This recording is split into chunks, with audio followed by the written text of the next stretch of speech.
Buenos días, yo soy Gabriela Vázquez Rodríguez y en nombre de mis colegas Joyce Ortiz Hernández y Liliana Lizárraga Mendiola, les presentaré los resultados de un proyecto de investigación titulado Control de la calidad del agua de escorrentía urbana en una celda de biorretención que se realizó en la Universidad Autónoma del Estado de Hidalgo. Es para nosotros un gusto estar en este congreso virtual CITSER. El plan de la presentación pues consta de una introducción, la presentación del objetivo del trabajo, de los materiales y métodos, los resultados y discusión, y por último de las conclusiones y perspectivas de la investigación. Como primer tema, hablaré un poco de la relación que existe entre el agua y la urbanización. La urbanización creciente que caracteriza a nuestra época se materializa en la proliferación de elementos construidos, tales como edificios, calles, lotes de estacionamiento, entre otros. Estos elementos se integran por materiales impermeables muy compactos que impiden la infiltración del agua y favorecen las escorrentías e inundaciones.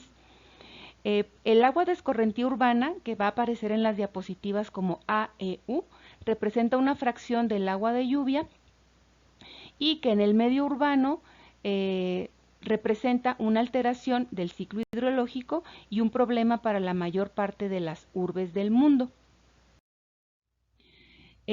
Además, el agua de escorrentía urbana es una de las principales fuentes de contaminación difusa en el mundo, ya que el agua de lluvia, tras su paso por las superficies impermeables que encuentra, incorpora los contaminantes que se fueron acumulando y tras esto pues contiene sólidos suspendidos, materia orgánica, nutrientes, metales pesados, aceites y grasas, contaminantes microbiológicos y un sinnúmero de contaminantes emergentes, entre los que destacan compuestos farmacéuticos y de cuidado personal. Algo que llama la atención del agua de escorrentía urbana es que su contenido de metales pesados a veces es superior al que contienen las aguas residuales domésticas e incluso algunas aguas residuales industriales. Por tal motivo, desde hace algunos años han surgido las tecnologías de bajo impacto. Estas tecnologías buscan restablecer el ciclo hidrológico urbano, minimizando el efecto de las superficies impermeables. Lo logran a través de la maximización de la infiltración y es por esta razón que logran controlar los caudales del agua de escorrentía urbana, minimizan las inundaciones y al mismo tiempo también mitigan sus efectos negativos. A las tecnologías de bajo impacto se les llama de muchas maneras. Hay quienes las denominan sistemas de drenaje urbano sostenible, para otros autores son infraestructura verde o soluciones basadas en la naturaleza. Sin embargo, hacen uso de los mismos dispositivos. Algunos de los más comunes pues son los pavimentos permeables, las azoteas verdes, los tanques de biorretención y hay otras tecnologías más. Nuestro equipo de trabajo ha investigado estas tres tecnologías que están en la diapositiva. Nosotros nos enfocaremos en las celdas de biorretención en este trabajo. Los sistemas de biorretención son depresiones en el terreno que se rellenan con materiales filtrantes y se acondicionan para simular ecosistemas reales. Pueden cumplir con diversas funciones, tales como retener el agua de escorrentía urbana, reducir inundaciones, promueven la infiltración del agua de escorrentía y la evapotranspiración, recargan acuíferos urbanos y evitan la erosión del suelo. Nosotros nos enfocamos en que estas celdas de biorretención permiten dar un cierto tratamiento al agua de escorrentía urbana. Esto ocurre porque en una celda de biorretención pueden ocurrir uno o más de estos mecanismos de descontaminación, tales como la sedimentación, la filtración, la absorción, el intercambio iónico, la precipitación, la oxidación biológica y, puesto que hay plantas, también pueden ocurrir procesos de fitorremediación. Toda esta acción conjunta se acompaña de otras ventajas. Las celdas de biorretención se integran fácilmente a zonas ya construidas, tienen una apariencia agradable que suele gustar mucho a los urbanitas. También tienen bajos costos de construcción y requieren un mantenimiento mínimo. Una celda de biorretención típica se configura de la siguiente manera. En su base se coloca una capa de drenaje, que es un material de granulometría gruesa, tal como grava o tezontle. Luego se coloca una capa de transición, que es un material con granulometría un poco más fina, tal como gravilla o arena gruesa. Posteriormente se coloca una capa de medio fino, que puede ser suelo de textura gruesa, pero también puede ser una zeolita o pueden ser materiales ingenieriles como el biocarbón. Por último, se incorpora una cobertura vegetal, cuya composición pues dependerá de la zona en la que se implemente la celda de biorretención. Entonces estas plantas que se incorporan pues dependerán de los ecosistemas predominantes en la zona. El objetivo de nuestro trabajo fue evaluar el impacto de una celda de biorretención en la calidad de agua de escorrentía urbana real. Para ello empleamos la siguiente metodología. Lo primero que hicimos fue construir una celda de biorretención a escala piloto en un tanque de plástico con un volumen útil de casi 41 litros. En su base le colocamos una canaleta que permitiera drenar el agua y posteriormente rellenamos un 20% del volumen disponible con grava. Sus características están aquí en la tabla. Luego rellenamos con gravilla en un 40% que tenía un diámetro menor de partícula, y la innovación de nuestra celda es que incorpora una delgada capa de hidrogel con el propósito de mantener con vida y sin riego adicional a las plantas que íbamos a colocar después. En la parte superior agregamos un 40% del volumen de zeolita. En este caso fue una clinoptilolita cálcica con una capacidad de intercambio catiónico elevada, y posteriormente añadimos una cobertura vegetal. Aquí en la fotografía les muestro las plantas suculentas que incorporamos porque pues es nuestro interés que estas plantas puedan sobrevivir en una celda sin riego adicional y solamente con la lluvia que cae estacionalmente en la ciudad. Incorporamos diferentes especies del género Puntia, algunos agaves, el género Sedum, que es muy común en azoteas verdes, algunas echeverias y aloes. Por último, añadimos una capa decorativa de mármol, también para proteger la evaporación del agua, y esto nos permitió mantener la celda a la intemperie y a sol directo, y nunca regamos las plantas más que con la precipitación que ocurrió, y solamente recibieron ocasionalmente el agua de escorrentía urbana de nuestros experimentos. Luego recolectamos agua de escorrentía real en nuestro campus, que se localiza en Pachuca, Hidalgo. Tomamos una muestra y posteriormente la introdujimos a la celda de biorretención a velocidad constante por 24 horas a través de una bomba peristáltica y un difusor que permitiera distribuir de modo homogéneo esta alimentación. La idea era simular una precipitación de 3.9 milímetros, que es el valor de una precipitación promedio en un día de estiaje. Medimos una serie de contaminantes a la entrada de la celda. Estos contaminantes fueron DQO, nitrógeno amoniacal, nitrógeno de nitritos, nitrógeno de nitratos, fosfatos totales, metales totales, aquí está la lista de metales, y la cuenta de Escherichia coli.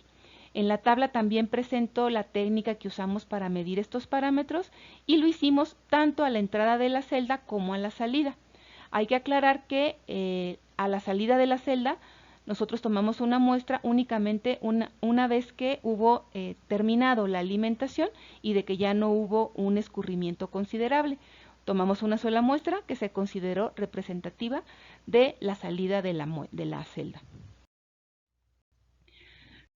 Los resultados que obtuvimos son los siguientes. Para empezar, obtuvimos una caracterización del agua de escorrentía urbana que se genera en el campus. En esta tabla estamos presentando los valores que medimos en la segunda columna, y en la tercera están los rangos que se han reportado para estos contaminantes en la bibliografía. Un primer dato que surgió de esta comparación es que todos nuestros valores caen dentro de los amplios rangos reportados para cada contaminante. Estos rangos no solamente se refieren a zonas áridas y semiáridas, sino que también incluyen datos obtenidos en zonas templadas y en zonas tropicales.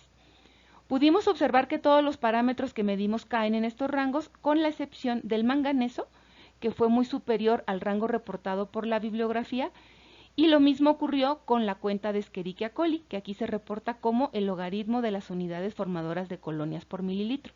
Vemos que para estos dos parámetros nuestra agua de escorrentía pues está más contaminada. Otro dato que pudimos observar es que al comparar estos datos con el proyecto de modificación a la norma 001, pudimos constatar que los niveles medidos para plomo, aquí en rojo, como 2.31, y cadmio, 0.103 miligramos por litro, estos dos valores señalados en rojo superan los límites máximos permisibles estipulados por la norma. Sabemos que esta norma no es la adecuada para comparar la calidad de un agua de escorrentía urbana, que no es un agua residual. Sin embargo, es uno de los pocos instrumentos que tenemos para corroborar que nuestra agua, pues sí, efectivamente tiene un nivel elevado de este contaminante tan peligroso para la salud humana y de los ecosistemas como es el plomo. En este caso pudimos ver que esta concentración supera 10 veces el límite máximo permisible establecido por dicha norma. La celda de biorretención permitió remover moderadamente la materia orgánica casi en un 30% y casi en un 50% a los nitratos. Hay que señalar que los nitratos son un contaminante que se remueve no demasiado bien en las tecnologías de bajo impacto.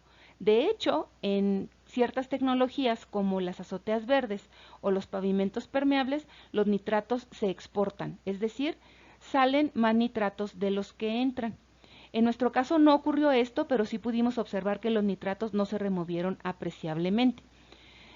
Los fosfatos totales, de modo contrario a lo que indica la bibliografía, se removieron muy poquito. No sabemos exactamente por qué ocurrió esto, y sí pudimos constatar que se exportó una pequeña concentración de nitritos, es decir, no había nitritos en el agua de escorrentía urbana real, pero sí había nitritos en una pequeña concentración en el efluente de la celda. Esto indica que en la celda hubo un cierto grado de nitrificación. Sin embargo, la nitrificación no permite explicar el alto porcentaje de remoción de amonio que pudimos conseguir, de un 84%.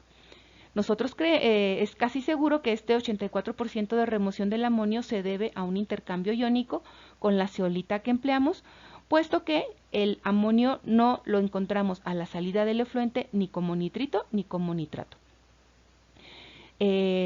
La celda nos permitió remover de modo muy considerable todos los metales, más del 90%, incluido el plomo, pero con el níquel el porcentaje de remoción fue menor, cerca del 60%.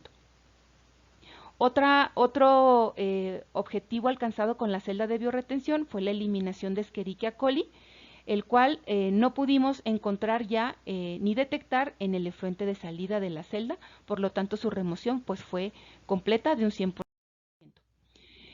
Nosotros quisimos representar en estas gráficas el efecto combinado de la celda de biorretención en la calidad del agua de escorrentía urbana. Aquí están graficados todos los parámetros que medimos y aquí está la escala que empleamos de 0 hasta 10 miligramos por litro. Todos los parámetros se graficaron. El único que no tiene estas unidades es la cuenta de Escherichia coli, que, como ya indiqué, tiene otras unidades. Si nosotros graficamos cada una de estas concentraciones, vemos que obtenemos un área que representa la carga contaminante total a la entrada de la celda. Cuando volvemos a hacer el ejercicio, vemos que a la salida de la celda esta área disminuyó considerablemente, puesto que casi todos los parámetros disminuyeron, a excepción de unos cuantos, como el nitrito, pero que esta elevación en su concentración pues no se refleja en un aumento en el área. Por consiguiente, nosotros pudimos concluir que la celda de biorretención que construimos permite remover de modo apreciable la mayoría de los contaminantes considerados, en particular los metales pesados.